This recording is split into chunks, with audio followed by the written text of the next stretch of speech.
Hey folks, Hirsh Jain here, Director of Market Intelligence at Verdant Strategies. Today, I want to make a simple argument. The American South is becoming the next major growth engine for the U.S. cannabis industry. States across the region are expanding access to cannabis, but there's no single model emerging. Each state is moving at its own pace and in its own way. When you zoom out and look at the map, though, a much bigger story begins to emerge. To understand that story, let's take a road trip across the South. We'll start in the Upper South with Virginia. In July 2027, Virginia will become the first southern state to launch adult use cannabis sales. It's a watershed moment for a region that historically has been one of the country's strongest bastions of cannabis prohibition. Virginia's medical market currently generates about $180 million in annual sales, but analysts expect adult use sales to approach $2 billion, making it the industry's biggest growth story in 2027. Virginia's geography is just as important. It borders North Carolina and Tennessee, two of just 9 states that still lack medical cannabis programs. So Virginia won't just bring adult use cannabis to the South, it will increase pressure on North Carolina and Tennessee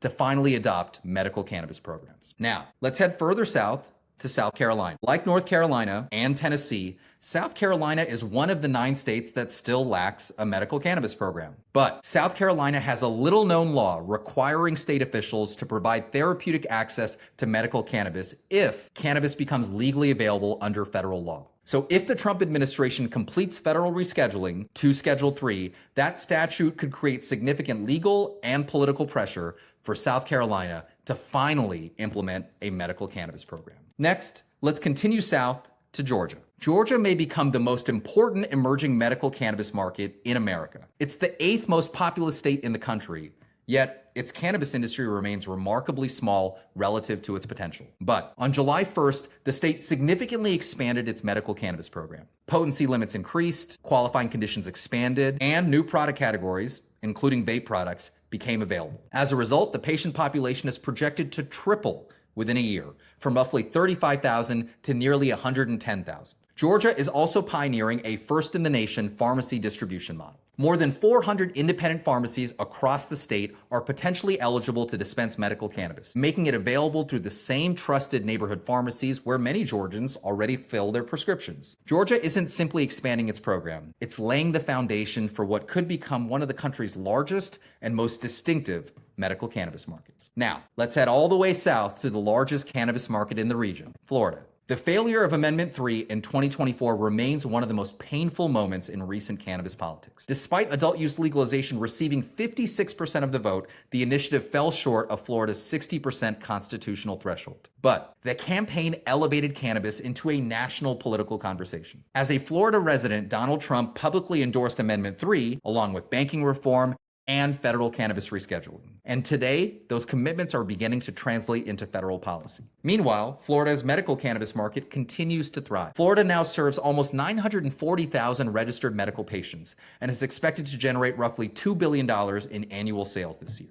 And one potential future growth driver is medical reciprocity. If Florida eventually allows qualified medical cannabis patients from other states to purchase while visiting, the state's enormous tourism industry could become a meaningful new source of demand, particularly as neighboring Georgia rapidly expands its patient population. Next, let's go west to Alabama. After years of lawsuits and implementation delays, Alabama's first medical cannabis dispensary finally opened in June, with additional dispensaries expected to open later this year. Now, it's not a thriving medical cannabis program just yet, but for the first time in its modern history, Alabama has legal access to medical cannabis, and that's real progress. Now, let's cross the state line into Mississippi. When Mississippi voters approved medical cannabis in 2020, Initiative 65 passed with an astounding 74% of the vote, far outperforming even Donald Trump's 57% vote share in the deep red state. And today, nearly 70,000 patients, almost 2.5% of Mississippi's population, are enrolled in the medical cannabis program, and they are served by nearly 175 dispensaries,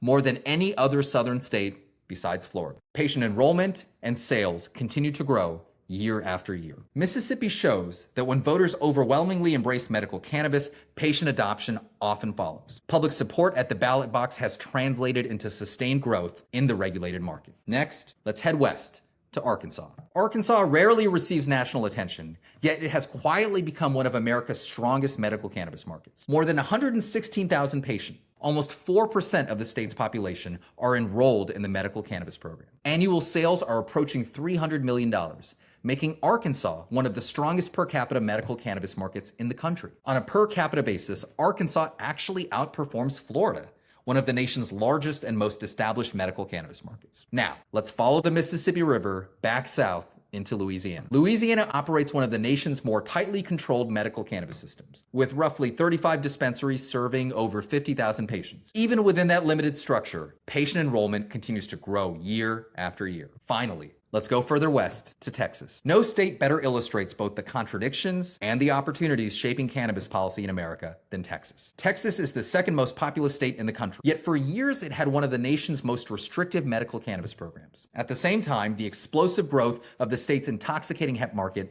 made one thing unmistakably clear: Texans want access to cannabinoid products. That demand is beginning to reshape state policy. In 2025, lawmakers significantly expanded the Texas Compassionate Use Program by adding qualifying conditions, authorizing new product categories, and broadening patient access. As a result, patient enrollment has grown from roughly 100,000 to 150,000 over the past year. That's 50% growth in just 12 months. Texas also expanded the number of licensed medical cannabis operators from 3 to 15. That opportunity has attracted many of the country's largest cannabis companies, including Trulieve, Verano, and GTI, all of which have secured licenses to enter the Texas market as it expands. With more than 31 million residents, Texas has the potential to become one of the largest medical cannabis markets in America. But before we wrap up, it's worth stepping back, because in addition to the state-level reforms we've discussed, 3 broader developments could accelerate the growth of medical cannabis markets across the South in the years ahead. First, the Supreme Court's recent decision protecting the Second Amendment rights of cannabis users made it clear that the federal government cannot automatically take away someone's gun rights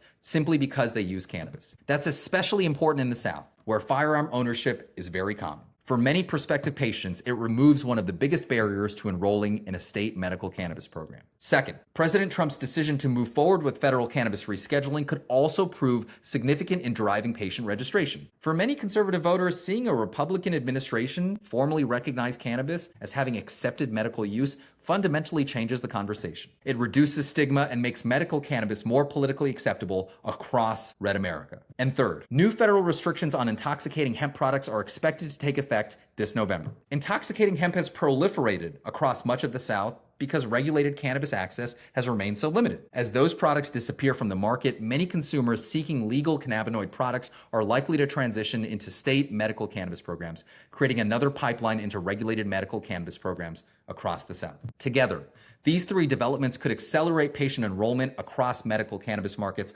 throughout the South over the next several years. In closing, as we look across the South, the pattern becomes difficult to ignore. Virginia is preparing to launch adult use sales. North Carolina, Tennessee, and South Carolina are facing mounting political pressure to adopt medical cannabis programs. Georgia may become the fastest growing medical cannabis program in the country over the next year. Florida remains one of the nation's most robust cannabis markets. Alabama's market is finally live. Mississippi, Louisiana, and Arkansas continue demonstrating that medical cannabis can thrive even in the Deep South. And Texas is well positioned, alongside Georgia, to become one of the nation's next major medical markets. Individually, these developments may not seem revolutionary. Together, they're reshaping the future of cannabis in the South. If we look closely, we can see that the South is becoming the next major growth engine for the U.S. cannabis industry.